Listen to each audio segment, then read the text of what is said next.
Okay, ji, Bismillahirrahmanirrahim. Assalamu alaikum, ji, everybody.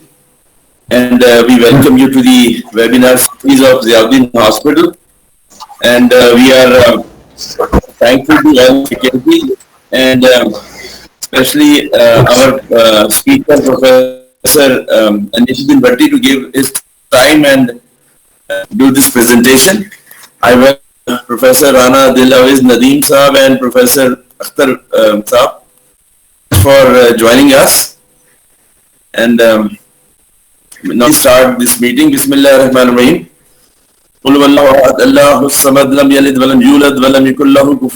Thank you very much, Professor Suhail Rafi, Head of Department, Ziauddin University Hospital.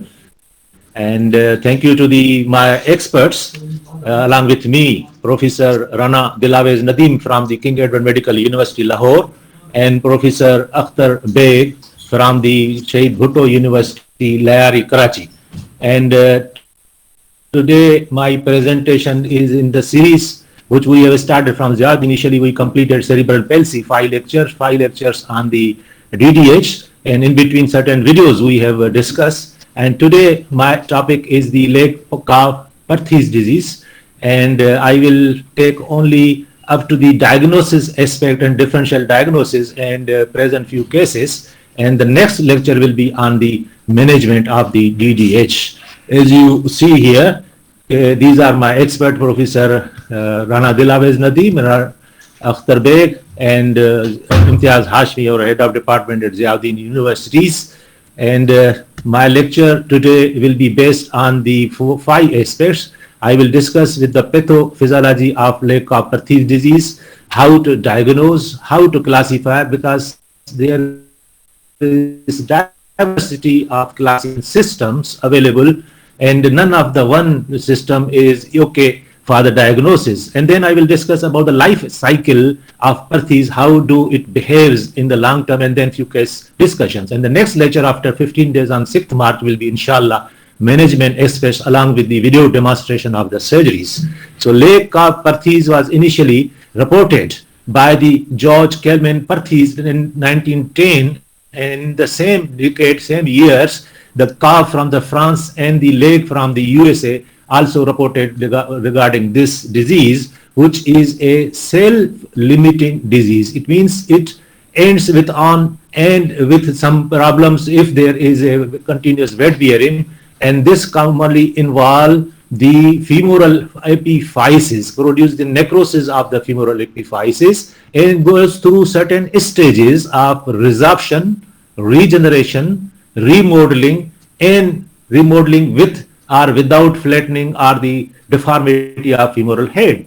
And the ultimate deformity usually depends on the very variables at the time of presentation and the sphericity as per the progress of the disease and the weight bearing and the muscle forces. How do they produce a deformity? I will also discuss the pathogenesis, how the deformity is produced. So commonly, as per incidences, it is 0.2 to 19% in 1 lakh children, and sometimes it is a 1 to 1,000, and it is commonly in the white races, but it is not uncommon in the South Asian public. And its common period is between the 2 to 12 years, but highest incidences occur 5 to 6 years, and this will be explained in the next few slides why it is common in this age group. And also in the males. Females are less commonly affected. When they are less commonly affected, they have a bad prognosis, and we will also discuss why they have the bad prognosis. And it is 15% maximum bilateral, and most of the time the precipitation by trauma in 20% of the cases produce the avascular necrosis.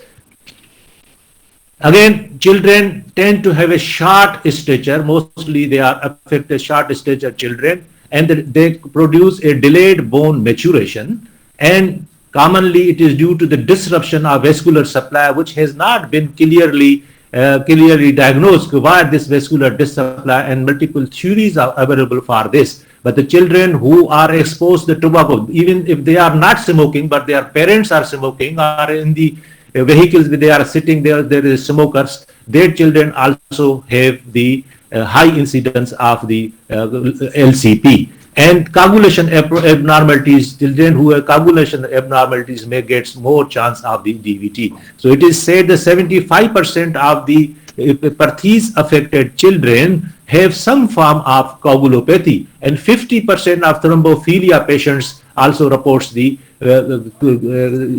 Perthes disease. 89% of these children develop a delayed bone age, while 50% of these children who have an Perthes develop osteoarthritis in the late stages.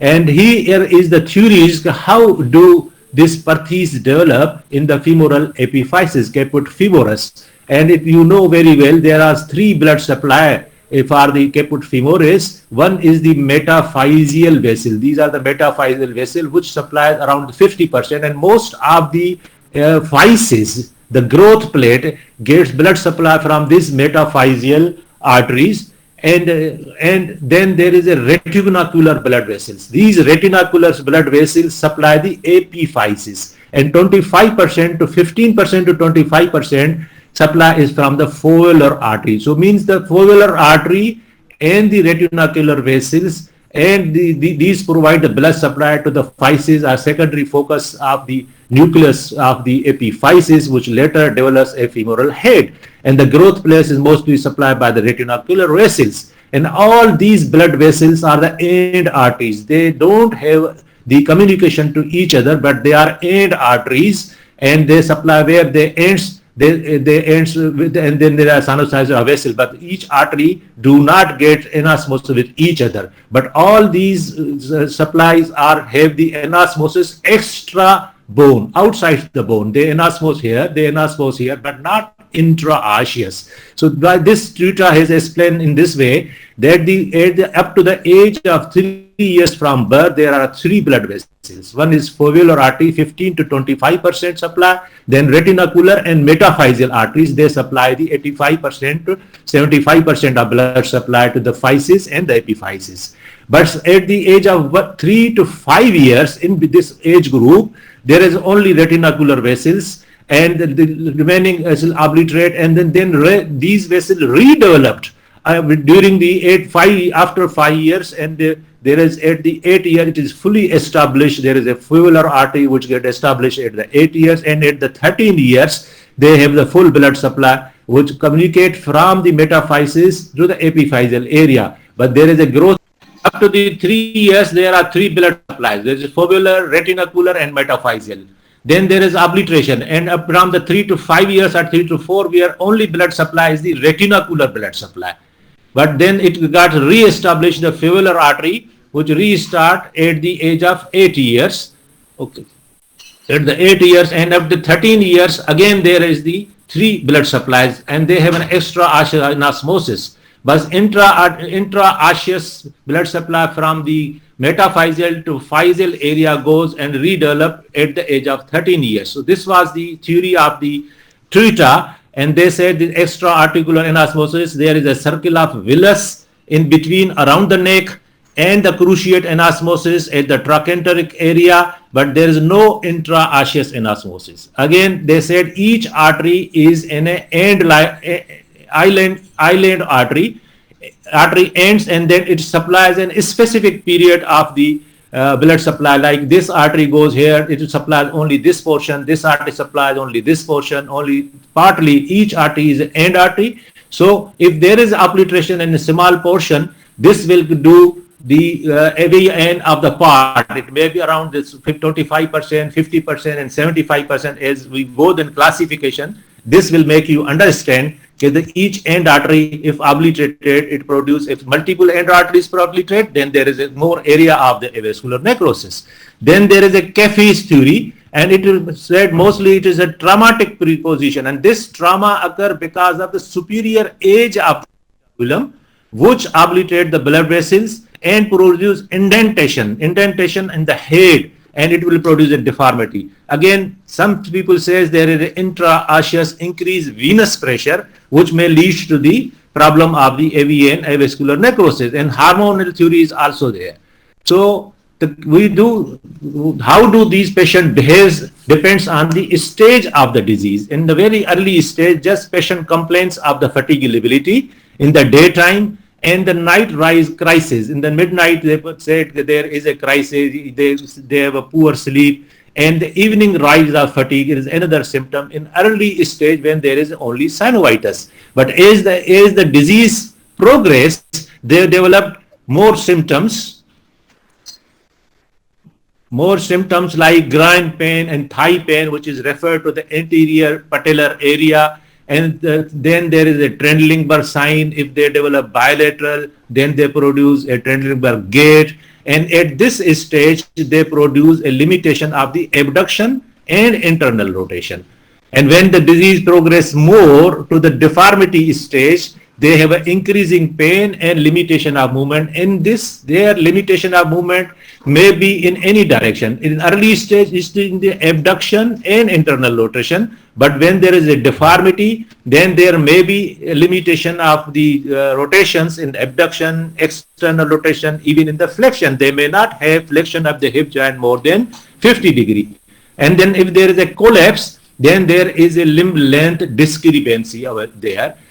So how to diagnose this? We have multiple diagnostic tools. In early stage, it present like as a transient synovitis, which we call it an irritable hip. And this irritable hip can be a reactive arthritis. It can be a viral arthritis because of the viral infection. It produces synovitis and transient synovitis, which is self-limiting. Sometimes very early osteoarthritis, early septic arthritis, and in the proximal femur metaphyseal osteomyelitis, at very early stages may lead to a synovitis, which we call an irritable hip. So this is the differential diagnosis. Along sometimes also the children with appendicitis also depicts the signs of the painful hip, and then we call it as transient synovitis. It means that early stage differential diagnosis contain these 5 areas. But the disease, when it is established with avascular necrosis, it may simulate like slip capital femoral epiphysis, and UK people say it is SUFI stage 1, early stage. And sometime following a trauma, minimum displacement or no displacement, but epiphyseal injury because of the trauma. They produce a differential diagnosis. We have to diagnose this disease at very early stage, and in some cases, the hypothyroidism, steroid induced in children, particularly with the nephritis, they take the steroids and it may produce a symptoms like a transient synovitis, and early epiphyseal dysplasia may also produce a symptom of the transient synovitis, which may mimics as the avian. And the tools which we have available are very varied and very multiple. In early stage, when disease is less than 2 weeks or 4 weeks, the technetium 99 scan and MRI are the best tools to diagnose. And the technetium usually indicates when more than 50%, then stage 1 and stage 2. But when there is stage 4 and 5, there is a less vascularity, more than 50% less vascularity it shows. And in the late stages, it shows a complete obliteration and complete less uptake. The MRI also gives a best results in the early stage. But when disease is progressed more than 3 to 4 weeks or 2 weeks, then it appears on the X-ray, and in X-ray with the special positions. And sometimes we do the tomogram, but more commonly we do the CT tomogram. And some people do ultrasound, which helps you to show the regarding the fluid inside or hypertrophy of the synovium inside. And arthrograms people also do for the early stage diagnosis. But when disease is established, and for research purpose, people do 3D CT scan, arthroscopy, angiography, venography, intraosseous hydrostatic pressure measurement. So these are the tools which we use it, and I will show you in detail in the last few slides how they appear and how they show the diagnosis of the Perthes.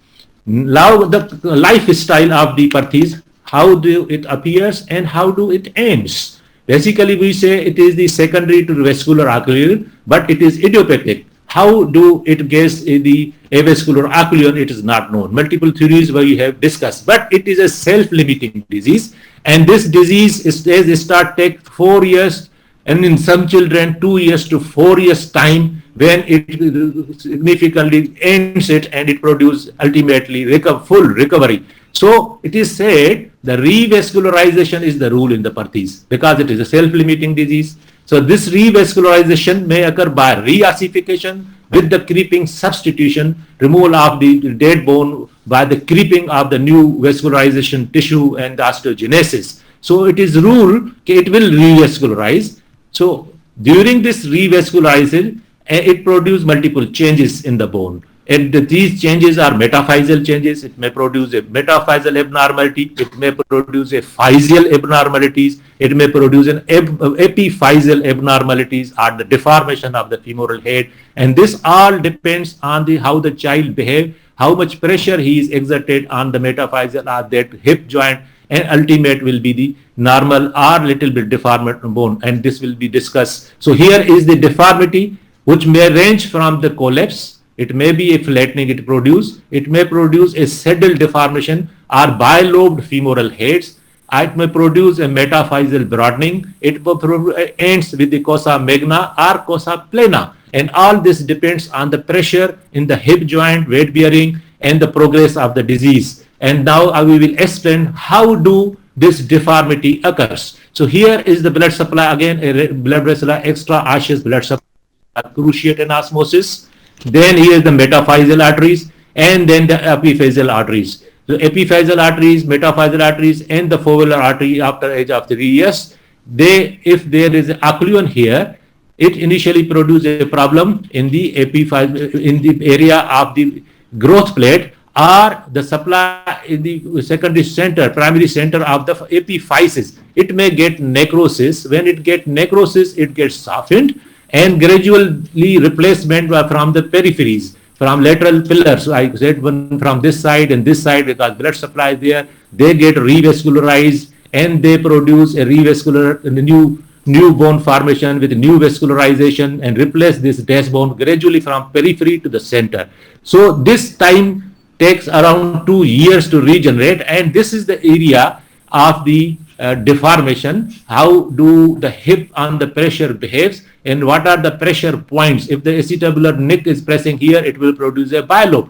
So because of the pressure, this area height of this is reduced and the physeal depth and the circumference also get reduced, and further deformity depends on the pressure areas which is produced. Here again it shows how there is a disruption of the retinacular vessels from here and the metaphyseal vessel. If they are disrupted, then the growth plate will also be affected, but mostly it is the epiphyseal vessels which supply the epiphysis get disrupted. So there is a necrosis here. Once there is a necrosis, there is a regeneration as well, but there is a softness of bone in the center. And when this central bone collapses, the cartilage remains high. When the cartilage remains high and the osseous bone gets collapse, then it produces a crescent sign, which is commonly you see in the Perthes, the crescent sign. It is because of the dense bone which gets collapsed and the cartilage remains there, but it regenerates, and this regeneration depends on the pressure areas. If the pressure of the epiphysis or the acetabulum is here, it produces a bilobed area and the wide, broader physis. But in the epiphysis, growth place is disrupted, growth place regeneration and metaphyseal necrosis because of the cyst formation. When they regenerate, it produces a metaphyseal deformity. So this is the microscopic evidences of the epiphyseal necrosis. How do they occur? In the stage 1 and then the stage 3, then the 50% more of the 50% bone is involved. It produces a necrosis and the flattening. This also shows the flattening. So microscopic evidences. This slide very nicely shows when the bone is soft because of the avascularity and regeneration, revascularization, and there is a pressure area. So this is the avascular segment, which is totally anteriorly and the superiorly anterior, and here is the cartilage, and here is the synovium. This synovial hypertrophy and the cartilage hypertrophy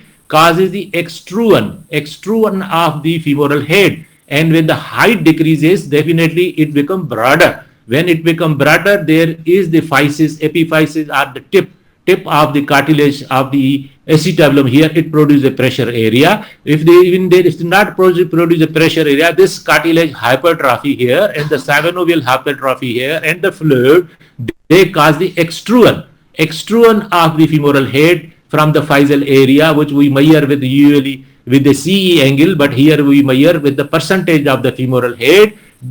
As you see here, more than 20%, there is an extrusion of the femoral head from the edge of the acetabulum. But when this extrude outside, the bone is soft, then it produces a pressure area. This is the edge of the acetabulum, which produces a pressure area here, and it causes the deformation. And this, if deformation occurs here, in the long term, is produce a deformed bone, deformed femoral head, and then there is early regeneration. This is not only because of the weight bearing, but the muscle forces acting on the flexion and extension with 360 kilopascal pressure on the femoral head, and the edge of acetabulum produces a dimple here, and this dimple causes the bilobed head और saddle type of femoral, जो घोड़े के ऊपर एक saddle रखते हैं, उस तरह से एक ये डिप्रेशन क्रिएट होती है, and it produces a deformation of femoral head. So this was the pathogenesis of the deformity. How do it occur? Because of the softness, the new vascularization, revascularization, bone is soft, there is hypertrophy of the cartilage and hypertrophy of synovium. This causes extrusion of the femoral head from the acetabulum. This extrusion further get deformity of the bone because of the pressure of the edge of the acetabulum, and in this way it produce. Now, what are the prognostic factors which causes the deleterious effect on the femoral head and the deformities and the problems in the long term? So it is said when age is more than 8 years, the prognosis is not good. As the age increases from 6 year, less than 6 year to the 8 year, the prognosis is less. So it means it is the inversely, prognosis is inversely proportional to the increasing age. Similarly, female have, if appear in the female and the late stage, the prognosis is worse than the male. And when the male have the less good prognosis as compared to the female. And then there is certain radiographic sign. If these radiographic sign we call head at risk sign. If they are there, then the prognosis is not good. So here I can show radiologically, will detail discuss what are these the head on risk sign, because our students when appear in exam, they cannot explain these findings. Therefore, I will discuss mostly on the concentrate also on the how do these signs appears. So this radiographic signs may be Catrell is defined as 6 signs. One is age, and 5 is the radiological sign. And along with that, some people have had metaphyseal changes, metaphyseal broadening, and that is also included in the Catrell sign. And the extent of the epiphyseal extrusion, as we have explained here, how much this extrusion is outside. The extrusion 25%, so peripheral area will be bilobed. If extrusion is 50%, then here will be the bilobed area. I will show you in the later slide how do this produce. So now the detail of the changes which occur in the, and they are the prognostic factors, important prognostic factors. So here is the metaphyseal cyst formation. This is physis, which is dense, little bit flat. There is increasing area from the teardrop to the edge of the acetabulum. But if you see carefully, here, if there is multiple cyst formation in the metaphysis. In early stages, there is cyst formation in the physis. That is not so it's a bad sign, but metaphyseal cyst formation, here you can see 3 cysts, this cyst, and this cyst. When they combine and collapse, they produce a shorter neck, and when they heal, they produce a broader physis. So metaphyseal widening occur because of this collapse here, because of cyst collapse, then they regenerate and they produce a mega here, a mega metaphysis, which usually we treat with the chelectomy. And then the regional osteoporosis, that is called simple osteoporosis here, but this is less important as compared to the metaphyseal cyst. If there is a metaphyseal cyst like this, then there is a significant importance and it will be a bad prognostic sign. Then physeal growth plate signs. Growth plate, if the growth plate avascularity occur, there is a premature growth arrest because the cells are damaged and the deformity is per the premature fusion of the physis occur. And how do this deformity occurs? It may produce a varus deformity, cossa vera. It may produce a cossa valga. It may produce a shortened femoral neck. I can explain here this. If the physis portion, this portion of the physis is involved, so it will not grow. This will not grow. This portion will grow. Therefore, there will be cossa vera. But if this portion of the physis is involved and it is not growing, this portion will grow more. So it will produce a coxa valga. But like this whole of the physis, when it is involved, then there is the short neck deformity. So metaphyseal changes produce coxa vera, coxa valga, and shortened femoral neck.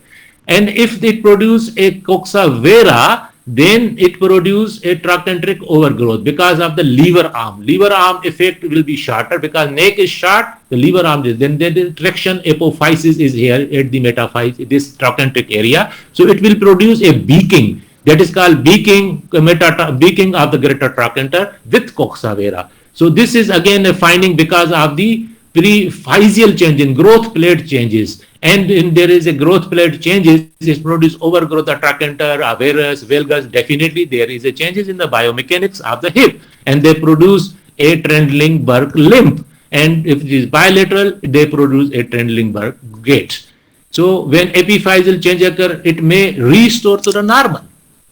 Epiphysis means of the caput femoris, when there is restored normal because it is a good regeneration and good early stage disease, and there was no extrusion, so it produce a good regeneration. But when the part of the later stage disease, it may produce a flattening, it may produce a coxa magna because of the broader, as we have seen here in the early stage slides here, there is a coxa magna. This will end with the coxa magna as compared to this normal head. This is a broader head. So it is called coxa magna. Coxa magna will be another changes because of the epiphyseal changes, epiphyseal above the physis. It may produce a deformation. As already we have discussed, deformation, it may produce a bilobed saddle type of femoral head. So it all depends on the pressure areas and the extrusion, how much percentage of the head is extruded from the acetabulum.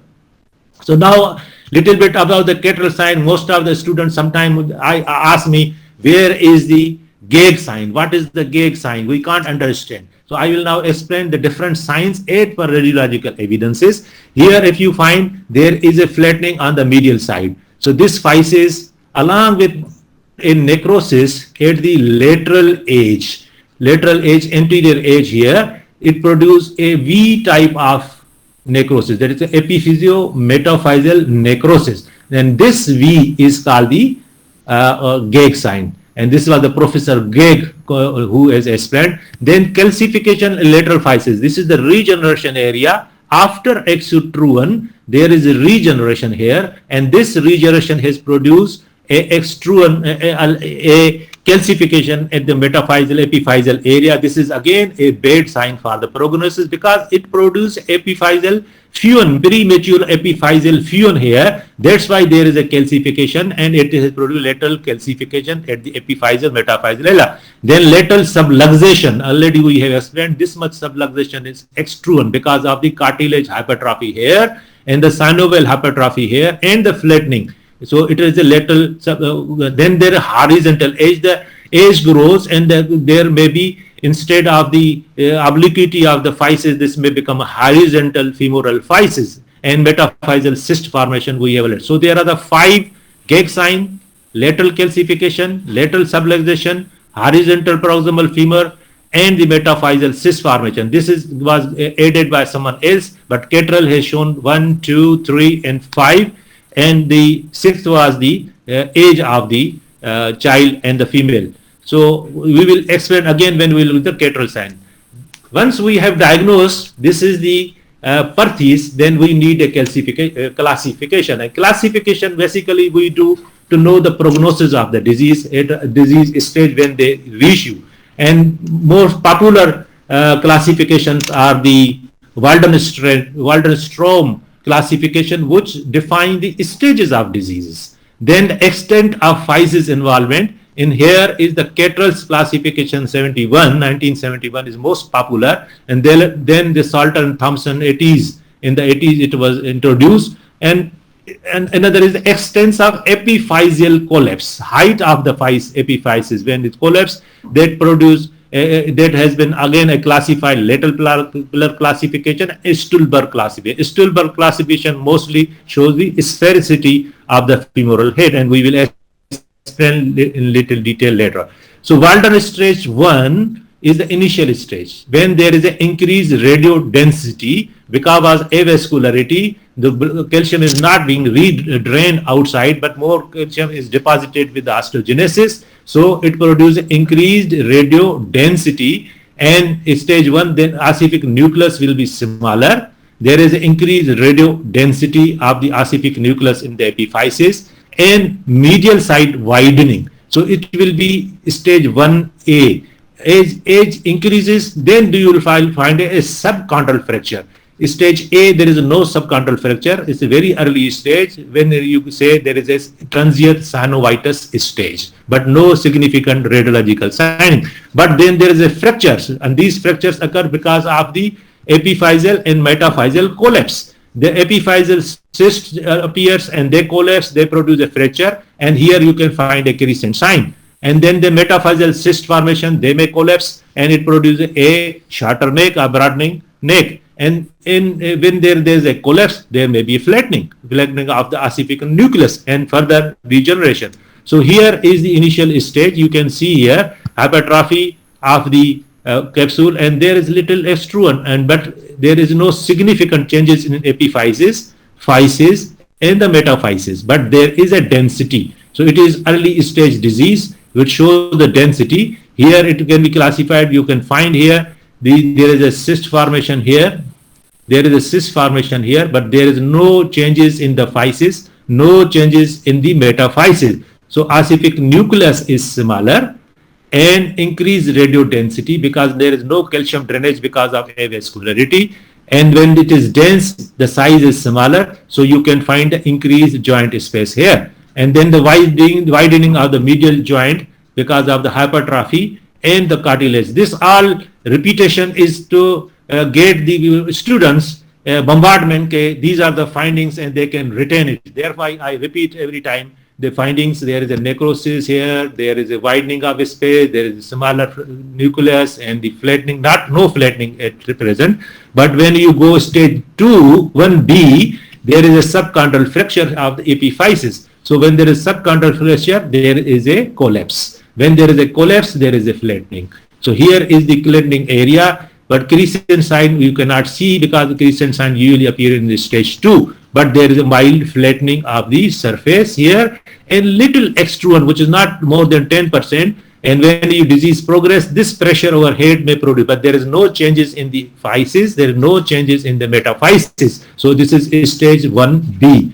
When you go stage 2, that is advanced stage, which we call it a resorptive area. When there is a resorption of bone, density disappear, but there is a fragmentation.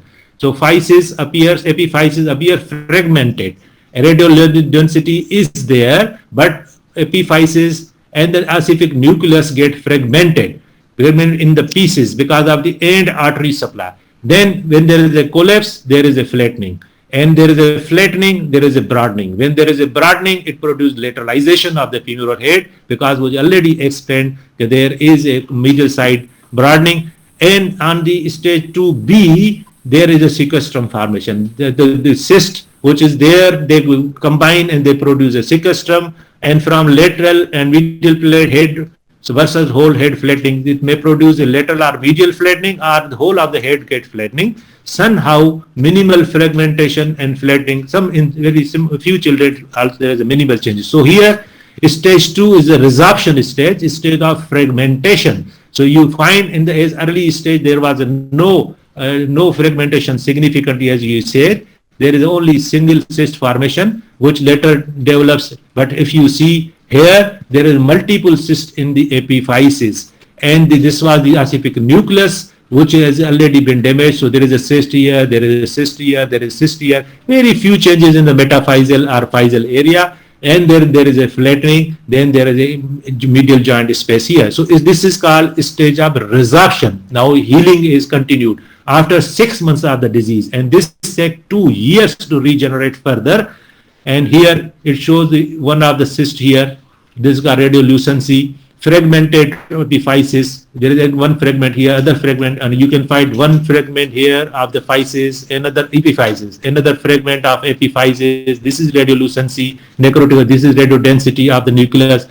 But here is little changes in the growth plate as well, but there is no metaphyseal changes. So as the flattening occur, there is a lateralization. Lateralization produced because of the extrusion of the cartilage. So it is stage 2. And in the diagrammatic way, it shows the multiple fragmentation here in the lateral and more severe type, same child, more severe type of the changes. And at this stage, it was reverse derotation was done and head was contained so that it do not produce, when it regenerate, it do not produce a saddle type of femoral head. So this is the intervention by the treatment we call. So here the sequestrum formation, this is the sequestra, ossific nucleus sequestra, and medial and lateral pillar head involvement, whole head may be involved, some people a little less than that deformity. Then stage 3. Stage 3 is now regeneration after 2 years, after 2.5 years as the disease starts. Then this also takes 6 months to 1 year or 2 years to re-ossify. And whatever the deformity was there, it will reform in that shape. But if you contain the femoral head within the acetabulum, this re-ossification gives the good results. So here is the appearance of new bone, medial and lateral, because it starts from lateral and medial areas which already discussed. The arteries come lateral side or the medial side, not from the center where the growth plate is there. Then central and anterior portion that ossify lastly. Central portion will be lastly because of the creeping substitution from the sides. And then once there is a disappearance of the radiodensity, it is regenerated fully, and somehow improvement in the shape, while other worsening of the shape of the caput femoris depends on the pressure areas on the femoral head. So here stage 3, new bone formation stage. So you cannot find the necrosis here, but the regeneration has started. Femoral head is good contained. So we expect that this head will regenerate with the good, without significant deformity if it is contained well. So here is again necrosis area which is being reabsorbed from this re-ossification from lateral side, the medial side, but as there is a growth plate, it do not cross from the center. Therefore, from periphery, it goes as with the creeping substitution, and with this creeping substitution, whole of the femoral head is reformed. And it is said the last portion reform will be the central because the ossification starts from the periphery. So here is the stage 3B, when all the radiodensities disappear and there is a good regeneration, and this head is little, height of this head is less, so there is a mega head, and there was a metaphyseal changes. So metaphysis also broadened here, but neck is not short because there was no epiphyseal arrest here. So somehow improvement may be less worsening as compared to. So then stage 4 is called, this is a now completed 3 to 4 years. After 3 to 4 years of this life cycle, there is a remodeling. Whatever remodeling occurs depending on the Wolff law, where there is more stress, more bone formation. When less stress, less bone formation. That is called Wolff area. Wolff law. And this Wolff law is in the stage 4. Then the normal radiodensity of the epiphysis, caput femoris reappear. Shape of femoral head is remodeled till skeletal maturity. Children is growing from 3 years, 4 years, now 4 years, and 7 years, and 7 years further with the remodeling continued to skeletal maturity. So when there is a skeletal maturity, healed stage, what was left? It was flattening, it was extrusion. So head is reformed, shape is reformed, and it also produces reformation shape of the acetabulum. This was the case if this case was initially operated with the shelf or the containment of the humeral head, then this head would have been inside and produced as a normal head. But this all depends on the pathology as they progress. So this is the detail of the Waldron's tube. Stage 1 is initial stage of the synovitis, irritable hip we call. Then there is fragmentation, then when there is significant limitation of movement, then area of re-ossification, he is regaining his femoral head, and the healing stage. And this is the time period which is written. Initial stage remains for 6 months. And after 6 months, 2 to 3 years, there is a fragmentation stage. Disease continue to progress up to a 2 years additional. It means 3 years, up to 3 years from beginning. 3 years from the beginning, it produces a fragmentation stage. So 2 and 2.5 years is the area which is very important, and this needs a treatment of the containment. And once this is the dormant stage, this is called re-ossification area, This is again an important time duration period when you need to contain the femoral head and give the good femoral head coverage. And lastly is the remote limb which continue healed stage. This is healed stage and it continued up to the skeletal maturity. So we have this area from start of this from 6 months to 3 years where you can intervene and prevent the deformation of the femoral head. And it initial stage just a symptomatic treatment, and calipers you can give. Calipers you can also give on this area. Now we switch over. This is again the details of the Walden stage in single slide. So there is a Kettle classification which was initially in 1971, and then it was modified with additional areas radiological finding in 1983. So this has an inter-absorber radiologically very poor, and mostly when there is a demarcation of the avascularity and viable tissue, then it was a very important classification to be used. So it is grouped in the 4 groups: Group 1, Group 2, Group 3, and Group 4. And most of this grouping is done because of the area of the. If 1/4 of the area is involved, then it is type Group 1. If more than 50% area or half of area is involved, then it is called Group 2. But only 25% left and 75% area is involved, it is called Group 3. And total head involved is called Group 4. So it is depending on the area of the involvement and with addition to the formation of the metaphyseal cyst, epiphyseal cyst, which were added in 1983. So if you see anterior epiphyseal 1/4 and no deformation, anterior less than half, central collapse. In the central collapse, then it is the Group 2. But when there is more than 3 parts is involved, Group 3, when we go to the next details here at 83 classification, it shows the same percentages of 25 to 50, more than 50 to 75 and 70%, but some additional finding were added in 1983. So here says it is 25% involved early stage, there is no height is intact, but he said epiphysis, there is a sequestrum formation here. This is the sequestrum formation, epiphyseal cyst formation. Here also you can find a gag sign we will discuss their gag sign, and then the more than 50% to 75% area, only smaller portion is left. The smaller portion is left, whole of the head is necrotic, and you will find head in the head, which is said, एक head तो ये है, one head, and other head is sequestrum here. So sequestrum appears as a head in the head, and it also depends on the collapse of the femoral head. And there is a deformation as well. But when there is more than 75%, it means total head involvement. There may be a flattening, there will be a density, there will be deformation, and gross metaphyseal resorption changes. So treatment is the best in the early and second stage, and sometime in third stage it will give a good results. But the prognosis less with the treatment, even with the operative treatment, in the 3 and the 4 stage. So here is the detail of the Tetral classification. Less than 25% of head is involved. Anterior portion, there is a no collapse. On radiography, you can see here, there is a no collapse, but less than 25% head is involved. And then the Tetral 2 classification, 50% and central portion of the head is involved here. In central portion, half of the head is involved. Here, sometimes you find a smaller metaphyseal cyst formation as well, and you can find a crescent sign as well. You can find a gag sign as well in this. And this is the, again, central necrosis, and this is the density, which is later stage. So when there is a 3, more than 75% of head is involved, there is a physeal changes as well. In the 2, there was a metaphyseal changes. Here is a physeal changes. So this may go into the epiphyseal arrest, or premature physeal arrest here, and it will produce shorter neck deformity and the collapse of femoral head, which may be a larger.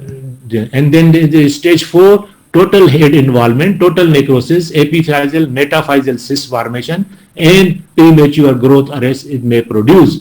So these, most of the people you may not have seen, this is the collapse, more than 50% area. When the bone collapses, the cartilage remains back in the head. When the cartilage remains back in the head, it produces a sign, white area, on the X-ray, you will find a black area in the white. So this is the called crescent sign. Cartilage is there, and the collapse of the central portion, and it produces a crescent sign. And then there is a crescent sign. It is a bad prognostic sign. So here is another details of the Geiger sign, calcification, and little bit explanation. So this Geiger sign is a V particularly here. Epiphyso-metaphyseal area on lateral side epiphyseal. Then there is calcification, speckled calcification, the lateral subluxation, diffuse metaphyseal cyst formation, and horizontal physis. This was added in 1983 by someone else, but there's 1, 2, 3, 4, and 5, 6 signs usually asked head at risk by the cateral and the more age in the female gender. This has the bad prognostic signs. If you see details, how do the Geiger sign appear? This is the Geiger sign. Epiphyso-metaphyseal necrosis on the lateral side. And when there is lateral calcification, there is a lateral calcification here. And this is the extrusion. Extrusion or lateral subluxations in here. You should not forget the crescent sign and the Geiger sign, which is very important sign, which can see lateral calcification again is a bad prognostic sign, and 3 is the extrusion of lateral femoral physis. So here is the चड्डी में जो ये नजर आ रहा है, this is the Geiger sign, which is explained here, the Geiger sign. Another Geiger sign here. Here is the Geiger sign, epilateral X-rays, and here there is no Geiger sign, but there is a Geiger sign here. So you can find the books as well. Again, the cateral sign, the extrusion. The extrusion is the red area. Then metaphyseal reaction. The cysts were there, they collapsed and produced areas, and there is the cyst formation, which is a yellow area, the metaphyseal changes. This is the physis. This is the epiphysis. This is again a white area, which are the lateral reaction and Geiger sign, typical signs. And here is the metaphyseal cyst formations. These are the bad prognostic sign as explained by the Cater. The other classification is lateral pillar classification. How much head portion is involved, how much collapse is there. The group 1 is no density changes, no loss of height, but lateral pillar height is maintained. We will explain in the figures as well. Group B is lucency in lateral pillar with loss of less than 50% of the height. In group C, more lucency in the lateral pillar, but loss of the height is more than 50%. And then the fourth is the borderline, combination of these. So A is here we can explain group A, lateral pillar is maintained with the full height, good outcome. Group B is maintained lateral pillars 50%, less than 50% height is the more than 50% is saved, and our diagnosis in the midline. But group C, more than lateral portion of the head is involved, height is more than 50% lost. So our prognosis is poor. It will produce saddle type of head, it produce cosa magna, it may produce cosa vera. So here is the lateral pillars. 1, 2, 3 pillars. This is the lateral pillar. When is one of the lateral pillar is involved and height is not lost, this height is maintained, and it is less than 25%, this height is maintained. So it is type A, Herring's type A. This portion is lateral pillar is maintained. But here you find this lateral pillar is height is less as compared to this. There is no necrosis, no flattening here, but here lateral pillar is partly along with the central pillar, there is a collapse. So height of the lateral pillar is less. But if you see this, height of lateral pillar is involved more than, less than, in between, not more than 50%, less than 50%, height is little bit maintained. But here you find more than 50% lateral pillar is fine. So his head will develop like this. The flattening will be like this. So it has a bad prognosis. So lateral classification is simple classification depending on the portion of the lateral side which is involved and the collapse which is involved. Here is the more collapse here and the flattening, and the more collapse on lateral pillar, it produces more worsening like this. It will end like this. This will end like this. This will end like this. So lateral classification is there. So here is again, there is a no density, and this is the height is maintained, and total height is also maintained.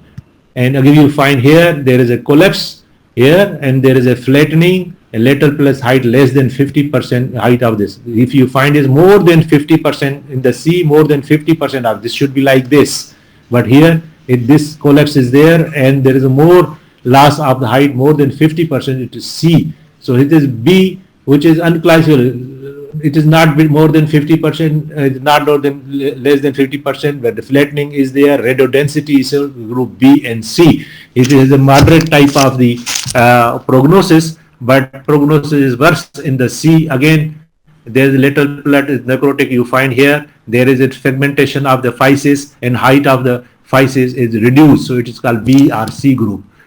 Then this classification you cannot be applied in initial stages. Initial stages only you can start the Waldenström stage. But in 33% cases, you need to wait for this classification to appear the lateral blood necrosis and loss of height.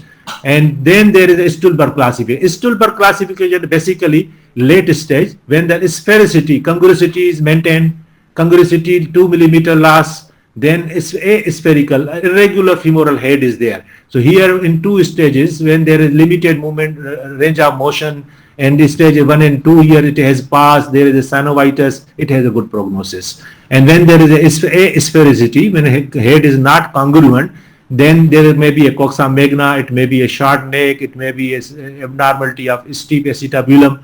Then as the deformity increases, the grading increases. This is also used in another classification. So here it shows the normal type 1 Stulberg, type 2 less sphericity, more abnormality or the coxa magna. You will find there is a shorter neck, more coxa magna. Here is a total necrosis which is called type 5.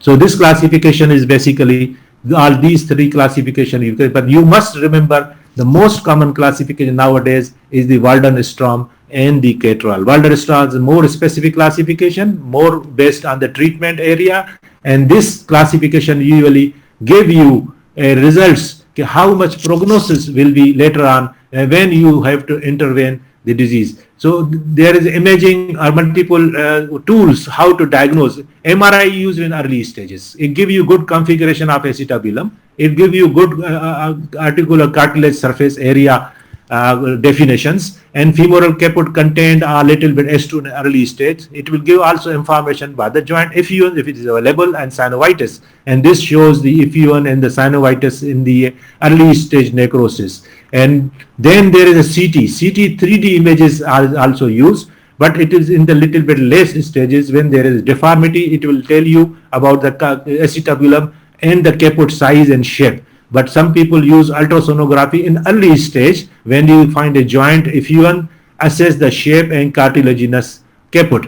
But some people use TC99 bone scan, and it has a less specificity as compared to the MRI. So mostly we use the MRI. Then some for the research purposes, and when there is a problem of the diagnosis, some people do the arthrography and to see the cartilage area, necrotic area, flattening, crescent sign, and what is the shape of it. Then they may debride as well the synovium, and they could give the good containment as well. So advantage is assessment and sometimes excision of the synovitis, synovial thick synovium removal, so that head is contained inside. 14-year age boy, and for the last 10 years he has a problem.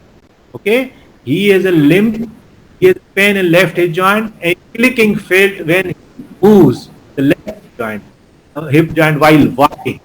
So what type of stage this can? So he had a detailed history, and around 4 years at the age of 4, because he is 10 years now. At the age of 4 years, he had a history of trauma, but there was no fracture. He was managed conservatively. 1 year later, he developed pain in the hip joint and developed limping gait. So he presented the limping gait. It means this was an stage 2 Perthes disease. It is not the transient synovitis stage. What will be the prognosis in this age group? So it is age 10, male, so it has a moderate prognosis. It is not less than 6 years. It may not regenerate fully. He is a sports child. Okay? So pain off and on increases, it radiates to the leg, aggravate by walking, relief by analgesic. So what will be the diagnosis, differential diagnosis here? When it is relief by analgesic in the night, here night cries in relief with analgesics, the different diagnosis most will be osteoid because it is advanced stage. If there is an infective stage, he cannot move his hip. Okay? So in this stage, it will be. Yes, sir. So this is his finding. Let me know, is the Trendelenburg positive or negative? he stand on the right on this side, and he stand on the right side, and this is left side. Which side is affected? Is there any positive Trendelenburg or not? Sir, the picture mentioned with Intalgic gate seems likely to be a positive Trendelenburg gate sign with the on the right side. On the right side, okay. So here is the full spinal movement, so he don't have a problem in his spine, but there is a little bit shortening on the left side. Okay, this is 1 centimeter shortening. What do you expect now in the physis? And there is a limited internal rotation, limited abduction, as you can see here. Okay, limited external rotation and limited abduction, and there is a 1 centimeter shortening. So his deformity is little bit staged. In the lateral pillar it will be B, in the lateral it can be a C, and in the Waldenstein regenerative C, because of 4 years he has passed. Okay, he has a good range of the abduction, external rotation and flexion. He can squat as well. Okay, and Thomas test is positive 15 degree. So here is a flexion contracture on the left side. Okay, but on other side there is also little bit flexion contracture. Yes, sir. Okay, so I have the X-rays which were little bit late, 4 years when he came to us. I don't have an X-ray of initial stages. So what is the findings now? Lateral pillar में 50%, अब ये 50% saved है ना? And this is the more around 50%, and height is more than 50% down. And in the healing well downstream, which stage? Reossification stage, because density is getting back and there is a reossification. Is there an extrusion here? Little bit extrusion, but there is no gag sign. Okay. So again, Yes, sir. 2004, there is a fragmentation and sclerosis. Flattening is more important than fragmentation, sclerosis. But this is the regeneration stage. So in 2004 again, okay, there is a Walden stage disease stage kettle. Now we will move further. The stage 3 is the Waldenstone, because this is reossification stage. This is reossification. Stage 4 kettle, because of the significant height distance. But stage 3 I will call again. Not the total, this portion is less involved. So it means stage 3 kettle. Hearing may more than 75% is, as she was saying, the C. So B and C, borderline. It is borderline. If up to here, then it is C. If there is a little bit portion, more than 25% is there. It means 75 and 50%. So stage B and C. And Stillberg, what you find in Stillberg? Sphericity, but you cannot apply this Stillberg at present, because there is no full formed head, but there is a necrosis. So once it redevelops, Then I would like to conclude this session and thank you all the participants and all the faculty members and Professor Rana Dilaways, Professor Akhtar Beg, Professor Nadeem Baloch, Dr. Idris Shah, and all other present. And we would like to see you again. Inshallah, we will announce it again in the second series of this lecture. Thank you very much, Dr. Professor Anis. Thank you very much for your effort.